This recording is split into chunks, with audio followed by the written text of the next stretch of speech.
Hi friends, ಎಲ್ಲರಿಗೂ ನಮಸ್ಕಾರ. ಎಲ್ಲರೂ ಹೇಗಿದ್ದೀರಾ? Welcome back to Nalina Skanda kitchen vlogs. ಇವತ್ತು ಕರ್ಗಡ್ಬು ರೆಸಿಪಿನ ನಿಮ್ ಜೊತೆ ಶೇರ್ ಮಾಡ್ಕೊಳ್ತಾ ಇದ್ದೀನಿ. ನಮ್ ಕಡೆ ಅಂತೂ ಕರ್ಗಡ್ಬಿನ ರೆಸಿಪಿ ಈಗ ಒಬ್ಬಟ್ಟು ಮಾಡೋದಕ್ಕಿಂತ ಹೆಚ್ಚಾಗಿ ಕರ್ಗಡ್ಬನ್ನೇ ಜಾಸ್ತಿ ಮಾಡ್ತಾರೆ. ಮೊದಲಿಗೆ ಕರಿಗಡ್ಬನ್ನ ಮಾಡೋದಕ್ಕೆ ಕರೆಡಿ ಮಾಡ್ಕೊಳ್ಳೋದು ಹೇಗೆ ಅಂತ ತೋರಿಸ್ತಾ ಇದ್ದೀನಿ.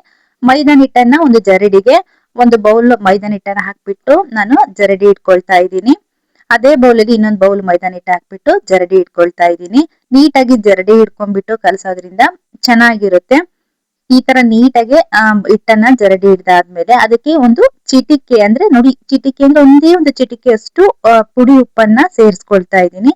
ಅದನ್ನ ಹಿಟ್ಟಲ್ಲಿ ಎಲ್ಲಾ ಕಡೆ ಮಿಕ್ಸ್ ಆಗೋ ರೀತಿ ನೀಟಾಗಿ ಮಿಕ್ಸ್ ಮಾಡ್ಕೊಂಡ್ಬಿಟ್ಟು ಅದಕ್ಕೆ ಒಂದು 2 ಟೀ ಸ್ಪೂನ್ ಅಷ್ಟು ಅಡಿಗೆ ಆಯಿಲ್ ಅನ್ನ ಸೇರಿಸ್ಬಿಟ್ಟು ಎಲ್ಲಾ ಕಡೆ ಚೆನ್ನಾಗದು ಮಿಕ್ಸ್ ಆಗೋ ತರ ಮಿಕ್ಸ್ ಮಾಡ್ಬಿಟ್ಟು ಸ್ವಲ್ಪ ಸ್ವಲ್ಪ ನೀರನ್ನ ಹಾಕ್ಬಿಟ್ಟು ಇವಾಗ ಕಲ್ಸ್ಕೊಳ್ತಾ ಇದ್ದೀನಿ.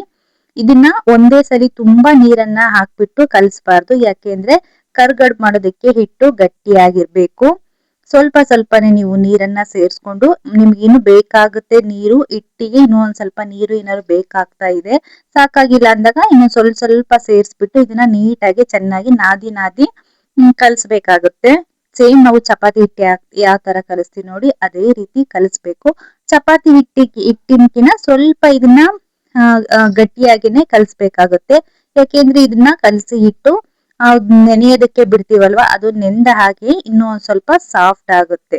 ಈ ರೀತಿ ಸ್ವಲ್ಪ ಸ್ವಲ್ಪ ನೀರ್ ಎಷ್ಟು ಬೇಕಾಗುತ್ತೆ ನೋಡಿ, ಆತರ ನೋಡ್ಬಿಟ್ಟು ಈ ತರ ಚೆನ್ನಾಗಿ ಗಟ್ಟಿಯಾಗಿ ಕಲಿಸ್ಬೇಕು. ಎಷ್ಟು ಸಾಧ್ಯನ ನಿಮ್ಗೆ ಅಷ್ಟು ಚೆನ್ನಾಗಿ ಇದನ್ನ ನಾದಿದಷ್ಟು ನಿಮ್ಗೆ ಆ ಹೋಳಿಗೆ ಅಂದ್ರೆ ಕರ್ಗಡ್ಬು ಏನಿದೆ ನೋಡಿ, ಅದು ತುಂಬಾನೇ ಚೆನ್ನಾಗಿ ಹಿಟ್ಟು ನೆಂದಿದ್ರೆ ತುಂಬಾ ಚೆನ್ನಾಗಿ ಬರುತ್ತೆ ಕ್ರಿಸ್ಪಿಯಾಗಿ. ಈ ತರ ಚೆನ್ನಾಗಿ ನಾದ್ಬಿಟ್ಟು ನೋಡಿ, ಈ ತರ ಈ ಹಿಟ್ಟು ಇವಾಗ ಈ ತರ ಆಗಿದೆ ತೋರಿಸ್ತಾ ಇದೀನಿ ನೋಡಿ. ನಾನು ಇಷ್ಟು ಗಟ್ಟಿಯಾಗಿ ಹಿಟ್ಟನ್ನ ಕಲಿಸ್ಬೇಕು. ಕೈಗೂ ಸಹ ಒಂದು ಚೂರು ನನಗೆ ಏನು ಅಂಟು ಆಗ್ತಾ ಇಲ್ಲ ಹಿಟ್ಟು. ಆ ರೀತಿ ನೀಟಾಗಿ ಕಲಿಸ್ಬಿಟ್ಟು ಇದಕ್ಕೆ ಒಂದು ಬೌಲ್ ಮುಚ್ಚಿ ಇವಾಗ ಎತ್ತಿಡ್ಬೇಕು. ಇವಾಗ ನೆಕ್ಸ್ಟ್ ಬೇಳೆಯನ್ನ ಬೇಯಿಸ್ಕೋಬೇಕು. ಬೇಳೆಯನ್ನ ಬೇಯಿಸ್ಕೊಳೋದಕ್ಕೆ ನಾನಿಲ್ಲಿ ತೊಗರಿ ಬೇಳೆ ತಗೊಂಡಿದ್ದೀನಿ. ತೊಗರಿ ಬೇಳೆ ಇಲ್ಲಿ ನಾನು ಸ್ವಲ್ಪ ಸಿಪ್ಪೆ ಇರೋಂತ ತೊಗರಿ ಬೇಳೆಯನ್ನೇ ನಾನು ತಗೊಂಡಿರೋದು. ಇವಾಗ ಎಲ್ಲ ನೀಟಾಗಿ ಕ್ಲೀನ್ ಮಾಡಿ ಇಟ್ಟಿದ್ದೀನಿ. ಇದು ಒಂದು ಬೌಲ್ ಅನ್ನ ತಗೊಂಡಿದ್ದೀನಿ ನಾನು. ಹಿಟ್ಟನ್ನ ಯಾವ ಬೌಲಲ್ಲಿ ತಗೊಂಡಿದ್ದೆ ನೋಡಿ, ನಾನು ಅದೇ ಬೌಲಲ್ಲಿ ಇವಾಗ ನಾನು ತೊಗರಿ ಬೇಳೆಯನ್ನ ಬೇಯಿಸೋದಕ್ಕೆ ತಗೊಳ್ತಾ ಇದ್ದೀನಿ. ನಿಮ್ಗೆ ಎಷ್ಟು ಕ್ವಾಂಟಿಟಿಯಲ್ಲಿ ಬೇಕು ನೋಡ್ಕೊಂಡ್ಬಿಟ್ಟು ನೀವು ಒಂದು ಚಿಕ್ಕ ಕಪ್ ಆಗಿರ್ಬೋದು ಅಥವಾ ಒಂದು ಬೌಲ್ ಆಗಿರ್ಬೋದು, ಅದಕ್ಕೆ ತಕ್ಕಾಗಿ ನೀವು ಮೆಜರ್ ಮಾಡ್ಕೊಂಡು ತಗೋಬೇಕಾಗುತ್ತೆ. ಇವಾಗ ನೋಡಿ, ಇದ್ರಲ್ಲಿ 2 ಬೌಲ್ ತೊಗರಿ ಬೇಳೆಯನ್ನ ನಾನು ಪೂರ್ತಿಯಾಗಿ ಹಾಕೊಳ್ತಾ ಇದ್ದೀನಿ. ಆ ತೊಗರಿ ಬೇಳೆ ನಾನು ಕಂಠ ಏನಿದೆ ನೋಡಿ, ಬೌಲಿನ ಕಂಠ ಅದ್ರಿಂದ ಇನ್ನು ಕೆಳಗಡೆನೆ ತಗೊಳ್ತಾ ಇರೋದು. ಈ ರೀತಿ ಒಂದು ಪಾತ್ರೆಗೆ ತೊಗರಿ ಬೇಳೆಯನ್ನ ಹಾಕ್ಬಿಟ್ಟು ಅದನ್ನ ವಾಶ್ ಮಾಡ್ತಾ ಇದ್ದೀನಿ. ನೀಟಾಗಿ ಒಂದ್ಸಲಿ ವಾಶ್ ಮಾಡ್ಬಿಟ್ಟು ಇಡ್ಬೇಕು. ಇವಾಗ ಒಂದು ಗ್ಯಾಸ್ ಮೇಲೆ ಪಾತ್ರೆಯನ್ನ ಇಟ್ಟು ನೀರನ್ನ ಹಾಕೊಳ್ತಾ ಇದ್ದೀನಿ. ನಾನಿಲ್ಲಿ ಬೇಳೆ ಬೇಯಿಸೋದಕ್ಕೆ ನೀರನ್ನ ಹಾಕೊಳ್ತಾ ಇರೋದು ಒಂದು 2-2.5 ಲೀಟರ್ ಅಷ್ಟು ನಾನು ನೀರನ್ನ ಇಲ್ಲಿ ಹಾಕೊಳ್ತಾ ಇದ್ದೀನಿ. ನಾನು ಕಟ್ಟಿನ ಸಾಂಬಾರ್ ಮಾಡೋದಕ್ಕೆ ನೀರನ್ನ ಇದೇ ನೀರಲ್ಲಿ ಉಪಯೋಗಿಸ್ಬಿಟ್ಟು ಕಟ್ಟಿನ ಸಾಂಬಾರ್ ಮಾಡ್ತೀನಿ. ಹಾಗಾಗಿ ಸ್ವಲ್ಪ ಹೆಚ್ಚು ನೀರನ್ನೇ ಹಾಕೊಳ್ತಾ ಇದ್ದೀನಿ. ಬೇಳೆ ಕುದಿತಾ ನೀರು ಸಹ ತುಂಬಾ ಕಮ್ಮಿ ಆಗ್ಬಿಡುತ್ತೆ. ಹಾಗಾಗಿ ನಿಮ್ಗೆ ಹೆಚ್ಚು ಸ್ವಲ್ಪ ಸಾಂಬಾರ್ ಮಾಡೋದಕ್ಕೆ ಕಟ್ಟು ಬೇಕು, ಬೇಳೆ ಕಟ್ಟು ಅಂದ್ರೆ ನೀವು ಸ್ವಲ್ಪ ಜಾಸ್ತಿನೇ ನೀರ್ ಹಾಕಿ ಬೇಳೆಯನ್ನ ಬೇಯಿಸ್ಕೋಬೇಕಾಗುತ್ತೆ. ಇವಾಗ ನೀರು ಕುದಿಯೋದಕ್ಕೆ ಶುರುವಾದಾಗ ನಾನು ತೊಳೆದಿರುವಂತ ತೊಗರಿ ಬೇಳೆಯನ್ನ ಹಾಕಿದೀನಿ ಒಲೆ ಮೇಲೆ. ಇವಾಗ ಗ್ಯಾಸ್ ಸಹ ಜೋರು ಉರಿಯಲ್ಲೇ ಇಟ್ಟು ತೊಗರಿ ಬೇಳೆಯನ್ನ ಬೇಯಿಸ್ತಾ ಇದ್ದೀನಿ. ನಿಮ್ಗೆ ಬೇಕು ಅಂದ್ರೆ ಒಂದು ಡ್ರಾಪ್ ಎಣ್ಣೆಯನ್ನ ಹಾಕ್ಬೋದು, ಕುಕಿಂಗ್ ಆಯಿಲ್. ಅದ್ರ ಜೊತೆ ಒಂದು ಚಿಟಿಕೆ ಅರಿಶಿನ ಪೌಡರ್ ಸಹ ಇದೇ ಟೈಮ್ ಅಲ್ಲಿ ಹಾಕ್ಬಿಟ್ಟು ನೀಟಾಗಿ ಚೆನ್ನಾಗಿ ಬೇಯಿಸ್ಬೇಕು. ಕುದಿತಾ ತೊಗರಿ ಬೇಳೆ ನೋಡಿ ಈ ರೀತಿ ಸುತ್ತ ನೊರೆ ಬರ್ತಾ ಇರುತ್ತೆ. ಅದನ್ನ ಈ ರೀತಿ ಒಂದು ಸ್ಪೂನ್ ಇಂದ ತೆಗಿಬೇಕು, ನೀರನ್ನ ತೆಗಿಬಾರ್ದು. ಆ ನೊರೆ ಏನ್ ಬಂದಿರುತ್ತೆ ನೋಡಿ ಅದನ್ನ ಮಾತ್ರ ತೆಗಿಬೇಕು. ಇವಾಗ ತೊಗರಿ ಬೇಳೆ ಬೆಂದಿದೆ ನೋಡಿ, ತೋರಿಸ್ತಾ ಇದ್ದೀನಿ. ನಾವು ಕೈಯಿಂದ ಈ ರೀತಿ ಮುಟ್ಟಿ ನೋಡಿದಾಗ ಚೆನ್ನಾಗಿ ನೋಡಿ ಅದು ಹಿಟ್ಟು ತರ ಸ್ಮ್ಯಾಶ್ ಆಗ್ತಾ ಇದೆ, ನೋಡ್ತಾ ಇರ್ಬೋದು ನೀವು.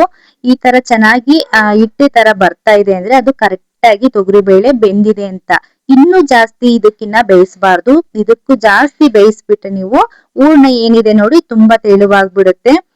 ಇವಾಗ ನಾನು ಕಟ್ಟನ್ನ ಬಸಿತಾ ಇದ್ದೀನಿ. ನಾನು ಇನ್ನೊಂದ್ಸರಿ ಹೇಳ್ತೀನಿ ನೋಡಿ, ತೊಗರಿ ಬೇಳೆಯನ್ನ ತುಂಬಾ ಜಾಸ್ತಿ ಮೆತ್ತಗೆ ಬೇಯಿಸಬಾರ್ದು. ನಾವು ಕೈಯಿಂದ ಹಿಚ್ಕಿದಾಗ ನೀಟಾಗದು ನಮ್ಗೆ ಹಿಟ್ಟು ತರ ಬರ್ಬೇಕು, ಆ ರೀತಿ ಬೆಂದಿದ್ರೆ ಸಾಕಾಗುತ್ತೆ. ಅಥವಾ ತೊಗರಿ ಬೇಳೆಯ ಸುತ್ತ ಏನಿದೆ ನೋಡಿ ಅದು ಎಲ್ಲ ಸ್ವಲ್ಪ ಒಡ್ದೊಡ್ದರ ತರ ಆಗಿರುತ್ತೆ. ತೊಗರಿ ಬೇಳೆ ಏನಿದೆ ನೋಡಿ ಹರ್ಗು ಅದೆಲ್ಲ ಸ್ವಲ್ಪ ಬಿಟ್ಟಿರುತ್ತೆ, ಅಷ್ಟು ಬೇಯಿಸಿದ್ರೆ ಸಾಕು. ಇವಾಗ ತೊಗರಿ ಬೇಳೆಯನ್ನ ಒಂದು ಸೋರಕ ಬೌಲಲ್ಲಿ ಹಾಕ್ಬಿಟ್ಟು ಪೂರ್ತಿ ನೀರನ್ನ ಬಸ್ದು ಇಟ್ಟಿದ್ದೀನಿ ಒಂದ್ ಕಡೆ, ಕಟ್ಟು ಬೇರೆ ಬೇಳೆ ಬೇರೆ ಸಪ್ರೇಟ್ ಮಾಡಿ ಇಟ್ಟಿದ್ದೀನಿ. ಇವಾಗ ಅದಕ್ಕೆ ಸೇರ್ಸೋದಕ್ಕೆ ನಾನು ಡೈರೆಕ್ಟ್ ಆಗಿ ಬೆಲ್ಲವನ್ನ ಸೇರಿಸ್ತಾ ಇಲ್ಲ. ಬೆಲ್ಲವನ್ನ ಈ ರೀತಿ ಅದೇ ಬೌಲಲ್ಲಿ ನಾನು ಪೂರ್ತಿ ಕಂಠದಿಂದ ಮೇಲ್ಭಾಗದ ತನಕ 2 ಬೌಲ್ ಬೆಲ್ಲವನ್ನ ಹಾಕ್ಬಿಟ್ಟು, ಒಂದು ಚಿಕ್ಕ ಗ್ಲಾಸ್ ಅಲ್ಲಿ ಒಂದು 3/4 ಗ್ಲಾಸ್ ಅಷ್ಟು ನೀರನ್ನ ಹಾಕ್ಬಿಟ್ಟು, ಈ ತರ ಒಂದು ಕುದಿ ಬರೋ ಹಾಗೆ ಅದನ್ನ ಕರಗಿಸ್ಕೊಂಡಿದೀನಿ ಬೆಲ್ಲನ. ತೊಗರಿ ಬೇಳೆನ ಒಂದು 2 ಟೀ ಸ್ಪೂನ್ ಅಷ್ಟು ತೊಗರಿ ಬೇಳೆಯನ್ನ ತೆಗೆದ್ಬಿಟ್ಟು ಅದಕ್ಕೆ ಒಂದು ಬೌಲ್ ತೆಂಗಿನಕಾಯಿ ತುರಿ ಹಾಕ್ತಾ ಇದೀನಿ. ನಿಮ್ಗೆ ಇನ್ನೂ ಹೆಚ್ಚು ಬೇಕು ಅಂದ್ರೆ ಇನ್ನೊಂದ್ ಸ್ವಲ್ಪ ತೆಂಗಿನಕಾಯಿಯನ್ನ ಹಾಕೋಬಹುದು. ಅವಾಗ ಇನ್ನು ಸ್ವಲ್ಪ ನೀವು ಬೆಲ್ಲವನ್ನ ಎಕ್ಸ್ಟ್ರಾ ಹಾಕೋಬೇಕಾಗುತ್ತೆ. ಇವಾಗ ನಾನು ಕರಗಿಸಿಟ್ಟಂತ ಬೆಲ್ಲ ಏನಿದೆ ನೋಡಿ, ಅದನ್ನ ಈ ಬೇಳೆ ಮತ್ತೆ ತೆಂಗಿನಕಾಯಿ ಏನ್ ಸೇರಿಸಿಟ್ಟಿದ್ದೀನಲ್ವಾ ಅದಕ್ಕೆ ಇವಾಗ ಸೋಸ್ಕೊಳ್ತಾ ಇದೀನಿ. ಈ ತರ ಒಂದು ಸ್ಟೀಲಿನ ಜಾರನ್ನ ತಗೊಂಡ್ಬಿಟ್ಟು ಅದ್ರಲ್ಲಿ ಈ ರೀತಿ ಫಿಲ್ಟರ್ ಮಾಡ್ಕೊಳ್ತಾ ಇದೀನಿ. ಬೆಲ್ಲ ಕರಗಿಸ್ಬೇಕಾದ್ರೆ ತುಂಬಾ ಜಾಸ್ತಿ ನೀರನ್ನ ಹಾಕ್ಬೇಡಿ. ನೀವು ನೋಡ್ತಾ ಇರ್ಬೋದು ಎಷ್ಟೊಂದು ಬೆಲ್ಲ ನೀರು ನಾನಿಲ್ಲಿ ಹಾಕ್ತಾ ಇದೀನಿ ನೋಡಿ, ಗಟ್ಟಿಯಾಗಿ ಎಷ್ಟೊಂದು ಆಗಿದೆ ಅಂತ ಹೇಳಿ. ನಾನ್ ಹಾಕಿದ್ದು ಚಿಕ್ಕ ಟೀ ಕುಡಿಯೋ ಗ್ಲಾಸ್ ಅಲ್ಲಿ ಒಂದು 3/4 ಗ್ಲಾಸ್ ನೀರು. ಅದು ಕುದಿಬೇಕಾದ್ರೆ ಬೆಲ್ಲನೂ ಸಹ ಹೆಚ್ಚು ನೀರನ್ನ ಬಿಟ್ಕೊಳುತ್ತೆ. ಅದಕ್ಕಿಂತ ಜಾಸ್ತಿ ಹಾಕಕ್ ಹೋಗ್ಬಾರ್ದು. ಬೆಲ್ಲ ನೀವು ಇನ್ನೂ ಕಮ್ಮಿ ತಗೊಂತೀನಿ ಅಂದ್ರೆ ಒಂದ್ ಅರ್ಧ ಗ್ಲಾಸ್ ಅಷ್ಟು ನೀರನ್ನ ಹಾಕ್ಬಿಟ್ಟು ಈ ರೀತಿ ಕರಗಿಸ್ಬಿಟ್ಟು ಹಾಕೊಳ್ಳಿ. ಬೆಲ್ಲದಲ್ಲಿ ಸ್ವಲ್ಪ ಕಸ ಏನಾದ್ರೂ ಇದ್ರೆ ಈ ತರ ಫಿಲ್ಟರ್ ಮಾಡ್ಕೊಂಡ್ರೆ ನೀಟಾಗಿ ಎಲ್ಲ ಬಂದ್ಬಿಡುತ್ತೆ ಅನ್ನೋದಕ್ಕೋಸ್ಕರ ನಾನು ಕರಗಿಸ್ಬಿಟ್ಟು ತಗೊಳ್ತಾ ಇರೋಂಥದ್ದು. ಈ ತರ ಎಲ್ಲ ಬೆಲ್ಲವನ್ನ ಸೋಸಾದ್ಮೇಲೆ ಅದ್ ಎಕ್ಸ್ಟ್ರಾ ಏನಿತ್ತು ನೋಡಿ ಜರಡಿಂದ ಅದನ್ನ ತೆಗ್ದ್ಬಿಟ್ಟು ಈ ರೀತಿ ಎಲ್ಲ ಒಂದ್ಸಲಿ ಮಿಕ್ಸ್ ಮಾಡ್ಕೋಬೇಕು. ಕೆಳಗೆನೆ ನೀಟಾಗಿ ಒಂದ್ಸಲಿ ಮಿಕ್ಸ್ ಮಾಡ್ಬಿಟ್ಟು ಆಮೇಲೆ ಗ್ಯಾಸ್ ಹಚ್ಬಿಟ್ಟು ಈ ತರ ಅದನ್ನ ಮತ್ತೆ ಪುನಃ ಬೇಯೋದಕ್ಕೆ ಇಟ್ಟಿದೀನಿ. ಬೆಲ್ಲದ ಪಾಕ ಏನಿದೆ ನೋಡಿ ಅದೆಲ್ಲ ಬೇಳೆ ಚೆನ್ನಾಗಿ ಹೀರ್ಬಿಟ್ಟು ಈ ರೀತಿ ಗಟ್ಟಿಯಾಗಿ ಬೇಯುತ್ತೆ. ಒಂದ್ 5-10 ನಿಮಿಷ ನೀವು ಈ ರೀತಿ ಬೇಯಿಸಿದ್ರೆ ಸಾಕು. ಚೆನ್ನಾಗಿ ಬೇಳೆ ಕಲರ್ ಸಹ ಚೇಂಜ್ ಆಗ್ತಾ ಇದೆ, ನೋಡ್ತಾ ಇರ್ಬೋದು ನೀವು. ಬೆಲ್ಲದ ಪಾಕ ಎಲ್ಲ ಚೆನ್ನಾಗಿ ಹೀರ್ಕೊಂಡಿರುತ್ತೆ. ಆಮೇಲೆ ಸ್ವಲ್ಪ ಒಣ ಶುಂಠಿ ಒಂದು 3 ಏಲಕ್ಕಿನ ಈ ರೀತಿ ಜಜ್ಬಿಟ್ಟು ಇನ್ನೇನ್ ನಾನು ಗ್ಯಾಸ್ ಆಫ್ ಮಾಡ್ತೀನಿ ಅಂದಾಗ ಹಾಕಿ ಇವಾಗ ಕೆಳಗಿಳಿಸಿ ಊರ್ನ ಸ್ವಲ್ಪ ತಣ್ಣಗಾದ್ಮೇಲೆ, ತುಂಬಾನು ತಣ್ಣಗಾಗಬಾರ್ದು ಅಥವಾ ತುಂಬಾನು ಬಿಸಿ ಇರಬಾರ್ದು, ಇನ್ನು ಸ್ವಲ್ಪ ಲೈಟ್ ಆಗಿ ಬಿಸಿ ಇದೆ ಅಂದಾಗ ಒಂದು ಮಿಕ್ಸಿ ಜಾರ್ಗೆ ಬೇಳೆಯನ್ನ ಹಾಕ್ಬಿಟ್ಟು ನೀಟಾಗಿ ಸಾಫ್ಟ್ ಆಗಿ ಈ ರೀತಿ ರುಬ್ಕೋಬೇಕಾಗತ್ತೆ. ನಾನಿಲ್ಲಿ ಸಿಪ್ಪೆ ಬೆರಕೆ ಬೇಳೆಯನ್ನ ಹಾಕಿರೋದ್ರಿಂದ ಅಲ್ಲಲ್ಲಿ ಸಿಪ್ಪೆಗಳು ಸಹ ಈ ತರ ಕಾಣಿಸ್ತಾ ಇದೆ. ಈ ರೀತಿ ನೀಟಾಗಿ ನುಣ್ಣಗೆ ರುಬ್ಕೋಬೇಕು. ಇಲ್ಲಿ ಒಂದು ಟಿಪ್ಸ್ ಏನಪ್ಪಾ ಅಂದ್ರೆ, ಆ ಬೇಳೆ ಏನಾದ್ರು ಹೂರ್ಣ ತುಂಬಾ ತೆಳುವಾಗಿದೆ ಅಂದ್ರೆ ನೀವು ಸ್ವಲ್ಪ ಕಡ್ಲೆಯನ್ನ ಪೌಡರ್ ಮಾಡ್ಬಿಟ್ಟು ಸೇರಿಸಬಹುದು. ಆಮೇಲೆ ನೋಡಿ ನಾನು ಕಲ್ಸಿಟ್ಟಂತಹ ಕಣಕ ಏನಿದೆ ಮೈದಾನ ಹಿಟ್ಟು ಅದನ್ನ ಇವಾಗ ತೆಗೆದು ತೋರಿಸ್ತಾ ಇದೀನಿ. ಎಷ್ಟು ಚೆನ್ನಾಗಿ ನೆಂದಿದೆ ಅಂತ ನೋಡ್ತಾ ಇರ್ಬೋದು ನೀವು. ಇವಾಗ ಅದನ್ನ ಒಂದೆರಡು ಸರಿ ಈ ರೀತಿ ನೀಟಾಗಿ ನಾದ್ಕೊಂಡ್ಬಿಟ್ಟು ಇವಾಗ ಚಿಕ್ಕದಾಗಿರೋ ಬಿಲ್ಲೆಗಳನ್ನ ರೆಡಿ ಮಾಡ್ಕೊಳ್ತೀನಿ. ನಿಮ್ಗೆ ಸ್ವಲ್ಪ ಕರ್ಗಡಬು ದೊಡ್ಡದ್ ಬೇಕು ಅಂದ್ರೆ ನೀವು ಸ್ವಲ್ಪ ದೊಡ್ಡದಾಗಿ ಬಿಲ್ಲೆಗಳನ್ನ ಮಾಡ್ಕೋಬಹುದು. ನಾವಿಲ್ಲಿ ಚಿಕ್ಕದಾಗಿ ಮಾಡೋದು, ಹಾಗಾಗಿ ಸ್ವಲ್ಪ ಚಿಕ್ಕದಾಗಿ ಈ ರೀತಿ ಬಿಲ್ಲೆಗಳನ್ನ ಮಾಡ್ಕೊಳ್ತಾ ಇದ್ದೀನಿ.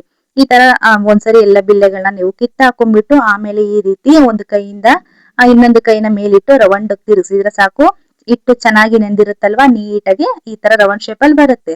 ಆಮೇಲೆ ಒಂದು ರೊಟ್ಟಿ ಉದ್ದ ಮಣೆ ಇರುತ್ತಲ್ವಾ, ಅದ್ರಲ್ಲಿ ಈ ರೀತಿ ತೆಳುವಾಗಿ ಉಜ್ಕೋಬೇಕು ಎಲೆಯನ್ನ. ಇದನ್ನ ದಪ್ಪವಾಗಿ ಉಜ್ಜಬಾರ್ದು. ಕರ್ಗಡುಬು ತುಂಬಾ ಕ್ರಿಸ್ಪಿಯಾಗಿ ಟೇಸ್ಟಿಯಾಗಿ ಇರ್ಬೇಕು ಅಂದ್ರೆ ಎಲೆಯನ್ನ ತುಂಬಾ ತೆಳುವಾಗಿ ಉಜ್ಬೇಕು. ನಿಮ್ಗೆ ರೌಂಡ್ ಶೇಪ್ ಬೇಕು ಅಂದ್ರೆ ರೌಂಡ್ ಶೇಪ್ ಉಜ್ಬೋದು, ಅಥವಾ ಸ್ವಲ್ಪ ಕರ್ಜಿಕಾಯಿ ಎಲೆ ತರ ಬೇಕು ಅಂದ್ರೆ ಸ್ವಲ್ಪ ಉದ್ದ ಮಾಡ್ಬಿಟ್ಟು ಆ ರೀತಿನೂ ಸಹ ಉಜ್ಬೋದು. ಅಕ್ಕಿ ಹಿಟ್ಟನ್ನ ಹಾಕಿ ನೀವು ಉಜ್ಕೊಳ್ಳಿ, ಅವಾಗ ತುಂಬಾನೇ ಕ್ರಿಸ್ಪಿಯಾಗೂ ಬರುತ್ತೆ, ಮತ್ತೆ ಅಂಟೋದಿಲ್ಲ, ಮತ್ತೆ ಫಾಸ್ಟ್ ಆಗು ಸಹ ಚೆನ್ನಾಗಿ ತಿರುಗುತ್ತೆ ಎಲೆ. ಈ ರೀತಿ ನೀಟಾಗಿ ಉಜ್ಬಿಟ್ಟು ನಾವು ಯಾವ ರೀತಿ ಉಜ್ಜಿರ್ತೀವಿ ನೋಡಿ ಅದೇ ರೀತಿ ತೆಗ್ದ್ಬಿಟ್ಟು ಇನ್ನೊಂದ್ ಕಡೆ ಎಲ್ಲಾ ಒಂದ್ ಸ್ವಲ್ಪ ಎಲೆಗಳಾಗ ತನಕ ಈ ರೀತಿ ಉಜ್ಜಿ ಇಟ್ಕೋಬೇಕು. ಅಥವಾ ಒಬ್ರು ಉಜ್ಕೊಟ್ಟು ಒಬ್ರು ಕಟ್ಟುತ್ತೀವಿ ಅಂದ್ರೆ ಒಬ್ರು ಉಜ್ಜುತ್ತಾ ಇರ್ಬೋದು, ಇನ್ನೊಬ್ರು ಕಟ್ಟುತ್ತಾ ಇರ್ಬೋದು.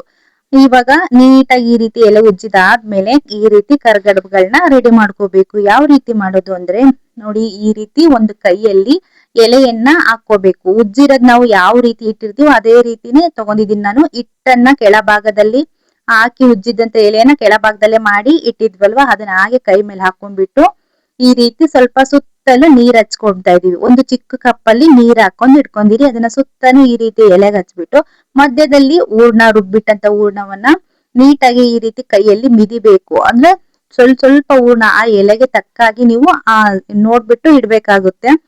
ತುಂಬಾ ದಪ್ಪ ಇಡಬಾರ್ದು. ತುಂಬಾ ದಪ್ಪ ಇಟ್ರೆ ಏನಾಗುತ್ತೆ ಅಂದ್ರೆ ಅದು ಎಲ್ಲ ಎಣ್ಣೆಲಿ ಹಾಕ್ದಾಗ ಹೋಳಿಗೆ ಹೊಡೆದ್ಬಿಟ್ಟು ಹೂರ್ಣ ಎಲ್ಲ ಎಣ್ಣೆಲಿ ಪೂರ್ತಿಯಾಗಿ ಎಣ್ಣೆನೂ ಸಹ ಹಾಳಾಗುತ್ತೆ, ಹಾಗೆ ಕರ್ಗಡ್ಬುಗಳು ಸಹ ಹಾಳಾಗುತ್ತೆ. ಎಲೆ ಎಷ್ಟಿದೆ ಅದಕ್ಕೆ ನೋಡಿ ಅದಕ್ಕೆ ತಕ್ಕಾಗಿ ಹೂರ್ಣಗಳ ಈ ರೀತಿ ಮಧ್ಯ ಭಾಗದಲ್ಲಿ ಇಟ್ಟು ಸುತ್ತ ಎಲೆಗೆ ಸುತ್ತ ನೀರನ್ನ ಹಚ್ಬಿಟ್ಟು ಈ ರೀತಿ ನೀಟಾಗಿ ಎಲ್ಲ ಪೂರ್ತಿಯಾಗಿ ಲಾಕ್ ಮಾಡ್ಕೋಬೇಕು. ಒಂದು ಎಲೆಗೆ ಇನ್ನೊಂದು ಎಲೆ ಸೇರಿಸ್ಬಿಟ್ಟು ನೀಟಾಗಿ ಅದನ್ನ ರೆಡಿ ಮಾಡ್ಕೊಂಡು ಈಗ ನೋಡಿ ಎಣ್ಣೆ ಚೆನ್ನಾಗಿ ಕಾದಿದೆ.